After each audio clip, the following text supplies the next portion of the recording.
নমস্কার, আরও একটি আপডেট নিয়ে হাজির হয়েছি আপনাদের সামনে। সেটি হলো মহুয়া মৈত্রের বিরুদ্ধে গ্রেপ্তারি পরোয়ানা জারি। এই মহুয়া মৈত্র বেশ কিছুদিন থেকে কিন্তু সংবাদ শিরোনামে। তিনি মাঝে মধ্যে এমন কিছু কিছু মন্তব্য করে বসছেন যে কারণে সংবাদের একেবারেই শীর্ষে স্থান পেয়ে যাচ্ছেন। আর এবার স্বরাষ্ট্রমন্ত্রী এবং ভারতীয় সেনাবাহিনী সম্পর্কে তিনি যে ধরনের মন্তব্য করলেন তা নিয়ে একটা সমালোচনার ঝড় বয়ে চলেছে। হিংসায় উস্কানি থেকে ধর্মীয় ভাবাবেগে আঘাত, মহুয়ার বিরুদ্ধে তাই জারি হলো গ্রেপ্তারি পরোয়ানা। মহুয়া মৈত্র কৃষ্ণনগরের তৃণমূল সাংসদ, তার বিরুদ্ধেই এই গ্রেপ্তারি পরোয়ানা জারি হয়েছে। ওয়ারেন্ট ইস্যু করেছে কৃষ্ণনগর জেলা আদালত। তাতে মহুয়া আরও বিপাকে, একথা কিন্তু বলা যেতেই পারে।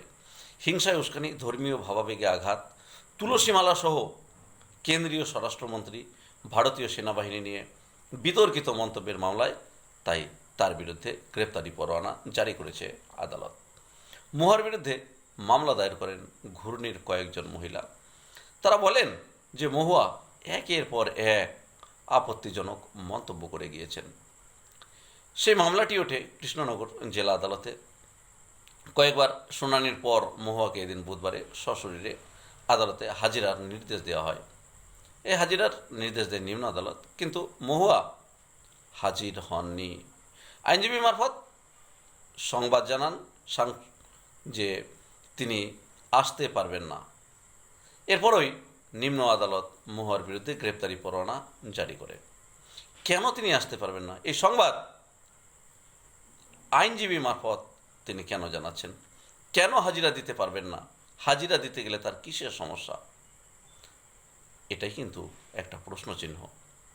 আদালত থেকে জানা গেছে যেটুকু, যে সেখানে অভিযোগ খতিয়ে দেখা হচ্ছে। আর মহুয়া মৈত্রকে একাধিকবার নোটিশ ও সমন পাঠানো হয়েছিল ইতিমধ্যে। নোটিশ পাওয়ার পরেও মহুয়া হাজিরা দেননি। আদালত এমনটাই কিন্তু স্পষ্ট করেছে। 12ই আগস্ট হাজিরার দিন ধার্য করেছিল আদালত। সেই সমন পৌঁছানোর পরও নির্ধারিত দিনে মহুয়া হাজির হননি। 18ই আগস্ট আদালত তাকে আরও একবার হাজিরা দেওয়ার সুযোগ দেয়। মহুয়ার পক্ষ থেকে আইনজীবীর মাধ্যমে আত্মপক্ষ সমর্থনের কথা বলা হয়।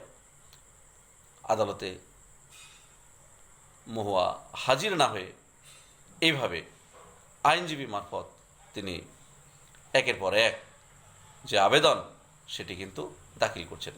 আদালত তখন জানায় মহুয়াকে সশরীরে হাজির হতে হবে, তারপরেই আবেদন বিবেচনা করা হবে। কিন্তু বুধবারও হাজিরা দেননি মহুয়া মৈত্র। আর তারপরই তার বিরুদ্ধে গ্রেপ্তারি পরোয়ানা জারি হলো। শিল্পমন্ত্রী তাপস রায় বলেন, এদের অনেক দম্ভ, কোথায় কি বলতে হয় কোনো ধারণা নেই।